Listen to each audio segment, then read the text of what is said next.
Good evening, everyone, and welcome to Your Time to Shine, a radio show designed to help you explore your own divine gifts. Good evening, everyone. Thank you so much for being here with me this evening.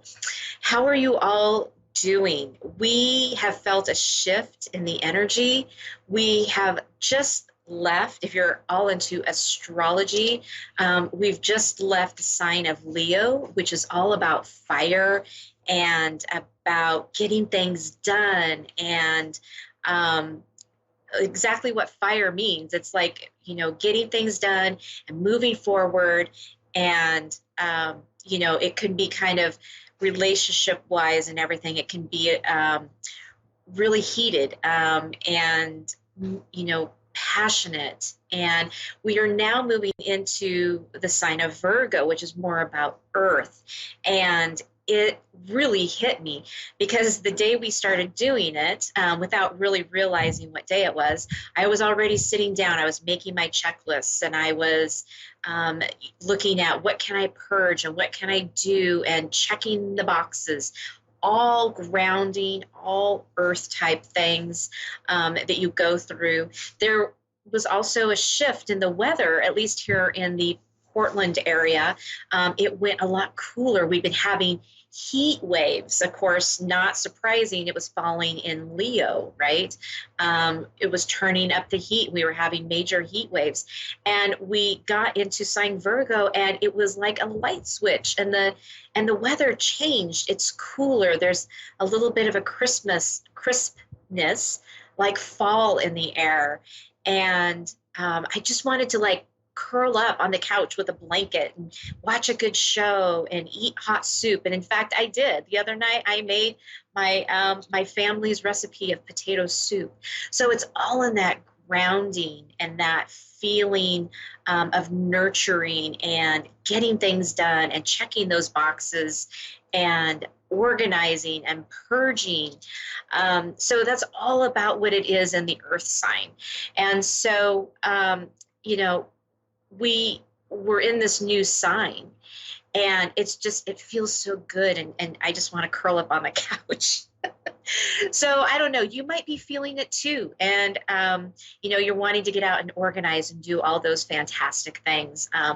Get out it almost makes me want to get out all my fall stuff, right? Start getting ready for a new change in the season. Anyway, I've had some really interesting conversations with people over the last few days, and which is going to bring me to my topic tonight for everybody. And I've talked in the past on past shows about not taking on other people's energies. And it's been really interesting because the subject has been coming up and I've had people ask me about it, how do you deal with this? How do you deal with all these energies? I have a friend who is very new to all of this and she's learning about her empathic abilities and feeling spirit around her. And she's feeling very overwhelmed. And a lot of times when people feel very overwhelmed or they have a lot of anxiety, they don't realize that they're really feeling spirit around them. So they're feeling all of these loved ones, these angels, these guides, all of these things that are on that plane that we physically can't see. Well, some of us can see spirit with our physical eye, but for a lot of us, a lot of humans, we don't see spirit with our own physical eye, except maybe something that might come out of the corner of our eye and you kind of turn your head real quick like, wow, what was that? Other than those types of things, there's a lot of people out there that feel spirit and then they get really overwhelmed, right? They also have these empathic abilities, and I've talked about this on past shows, where an empath feels energy. They sense the energy around them and they can feel everybody's energies, and it gets overwhelming.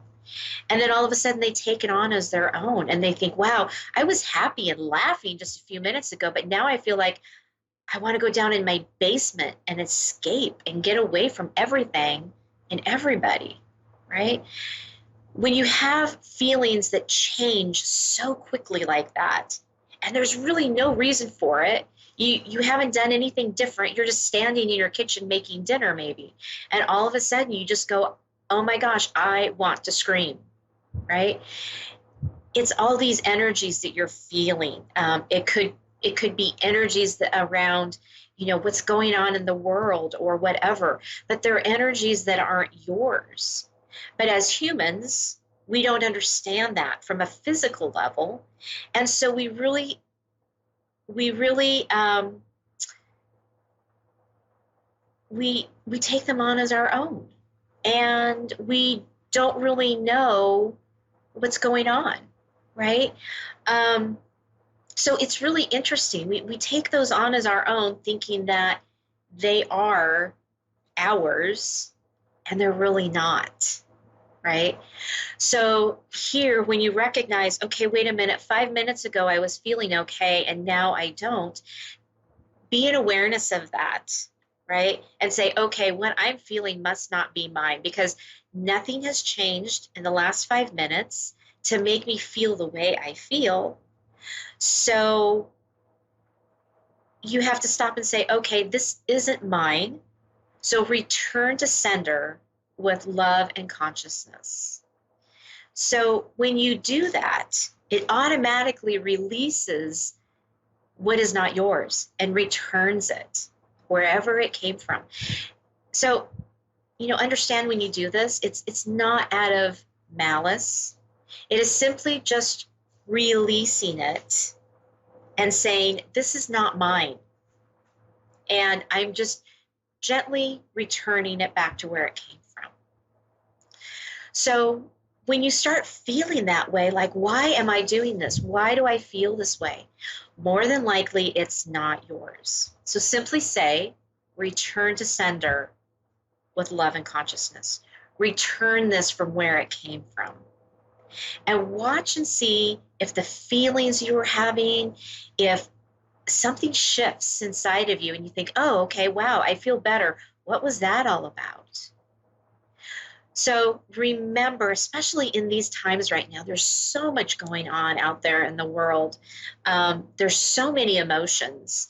And so don't take on those emotions as your own and think that there's something wrong with you, because chances are you're feeling somebody else. All right? I hope that helps you all out there, helps you kind of figure out why you might be feeling the way you are. Maybe you're feeling spirit, maybe you're feeling somebody else, but it'll help you get through those days that might be otherwise a little more difficult. All right. We are going to head over to the phone lines right now. And right now we have Annie in Ohio. Good evening, Annie, and welcome to Your Time to Shine. Hi. Hi, how are you this evening? I'm good. What can we do for you this evening? Well, I was interested about my family and my kids, and my kid's dad passed away. Oh, I'm really sorry for your loss.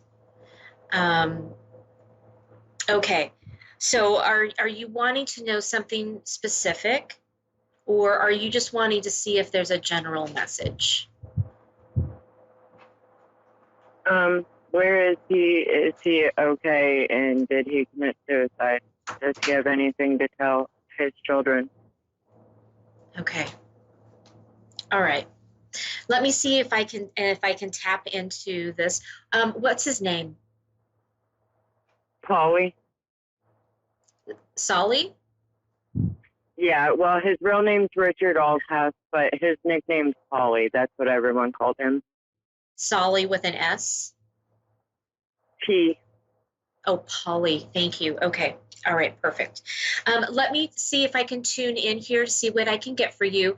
There's going to be just a minute of silence as I tune in, and I'll be right back with you, okay? All right. Thank you. Okay.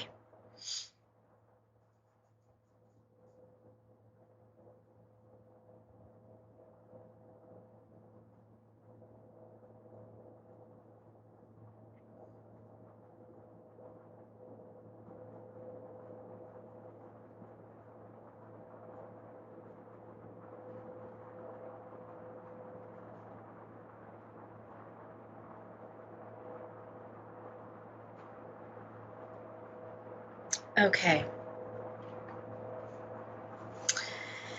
Um,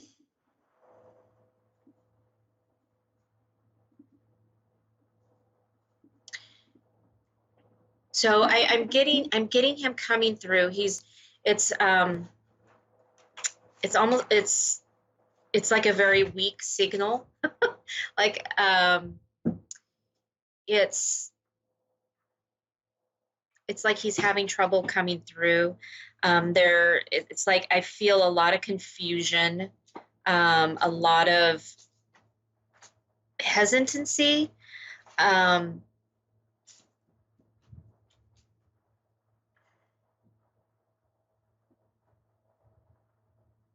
he's doing good. He's adjusting to the other side. There's no pain. Um, there, he's saying there's just love. There's just light. There's no pain. Um, I, like I said, I keep feeling like there's this fuzziness, this fogginess,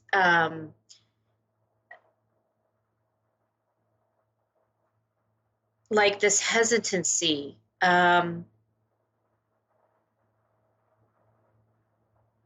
He was showing me that he was kind of in and out for a little bit, and that's what this fogginess feels like. So I'm going to ask him to take that away. Like before he actually died, or? Yes, yes. So hang on, I'm going to ask him to clear that out because I can't even like think as he's doing that. Okay, thank you. So he's showing me that he's with you guys all the time. He is right by your side. He has never left your side.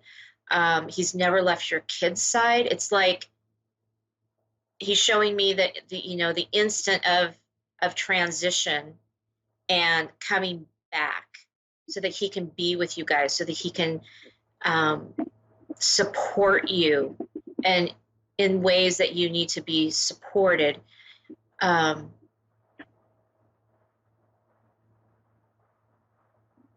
He's saying, I'm so sorry for leaving. Again, there's this hesitancy.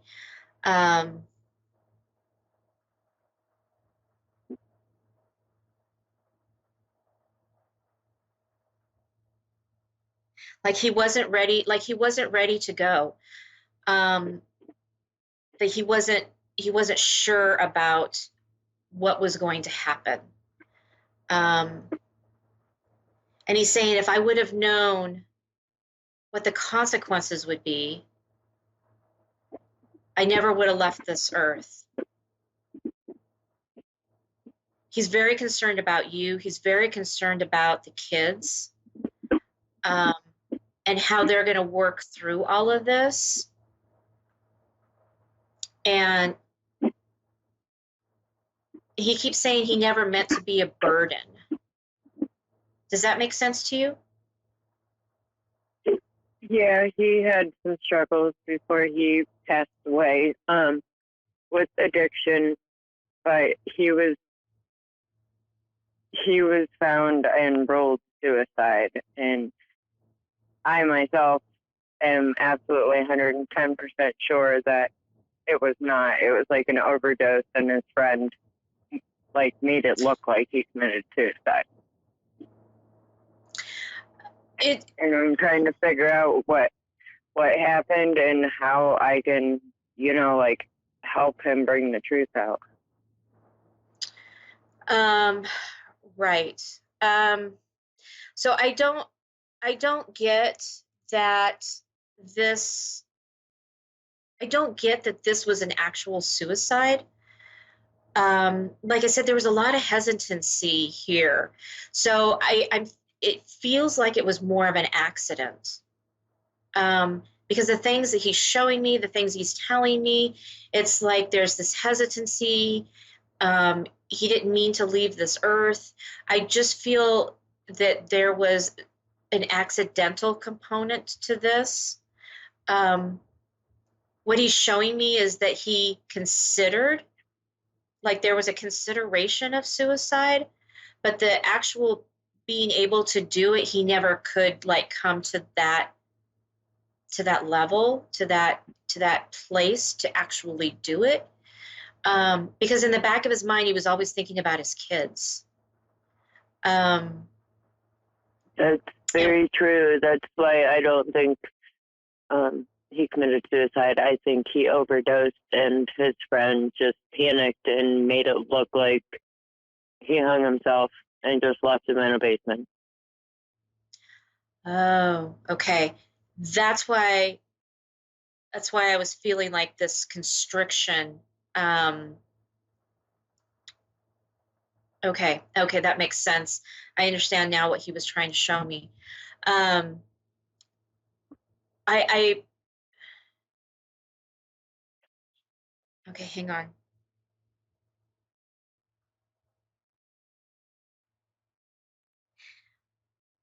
What he's showing me is that there was a lot going on, and it kind of got carried away and went a little too far.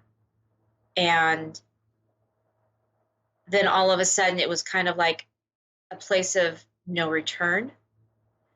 He got past that point of no return. He says he knew what was going on at that time, but he couldn't stop the process, he said. Could he have been saved if someone didn't leave him like that? Because I don't believe he hung himself. I think someone put him in that position.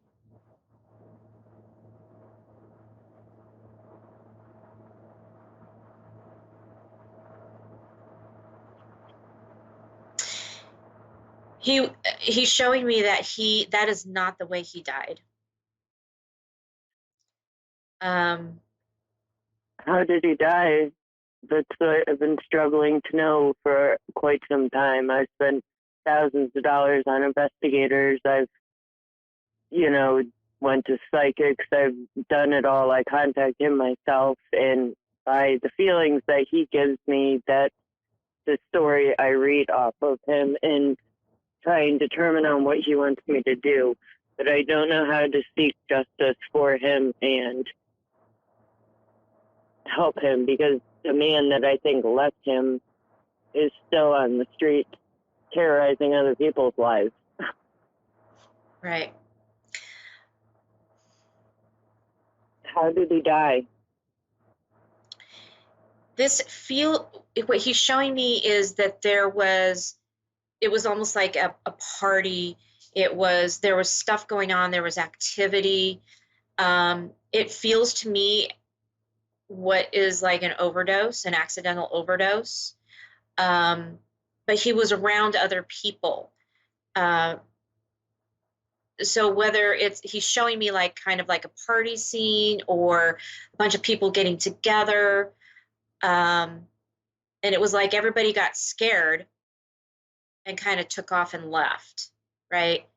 Yeah, they propped him up and made it look like he hung himself, and then they stole his car and left him. Yeah. So it was like the police say it's suicide, and I cannot get anyone to look otherwise. Like, I know for a fact that he wouldn't have done that and left himself like that for his kids. Like, no, I just don't know how to prove it.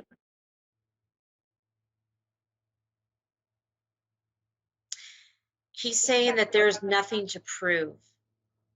For you to know what the real truth is, and for your kids to know what the real truth is the most important thing for him.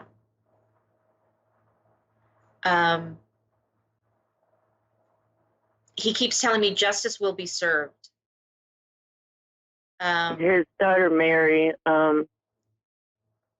they were really, really close, and she's been struggling really bad since he passed away. Is there anything that he would like to tell my son or my daughter?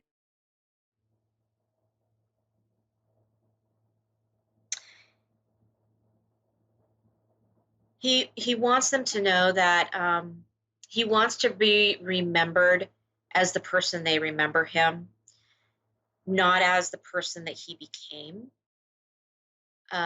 Learn from his mistakes and not to follow his path.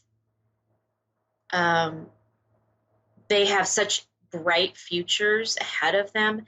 He's just saying, don't mess that up.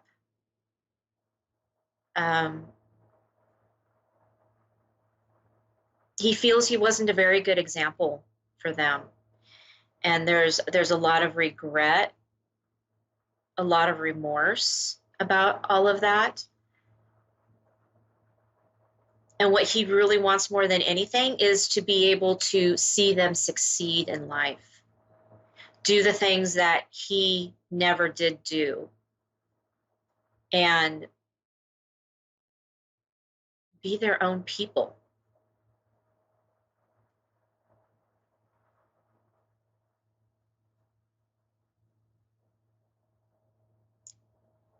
He's saying if there's anything that he could change, he would go back and do things differently.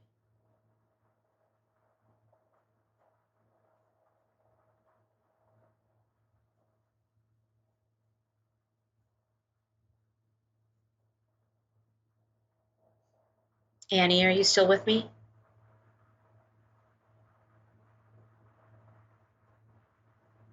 Okay, I think we may have lost Annie. Annie, if you're still listening, I really hope that that has helped you. And again, I'm so sorry for your loss. I want to go to the next caller. We have Angela in St. Helens, Arkansas. West Helena, excuse me, I can't read. West Helena, Arkansas. Good evening, Angela, and welcome to Your Time to Shine. Thank you. How are you this evening? I'm doing great. How are you doing? I'm good, thank you. What can I do for you this evening? I'm just actually looking for like a general reading, any spirit messages, any guidance that I could possibly get right now. Sure, absolutely.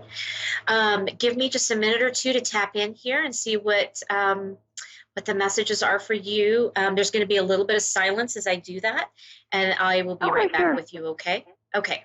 Okay.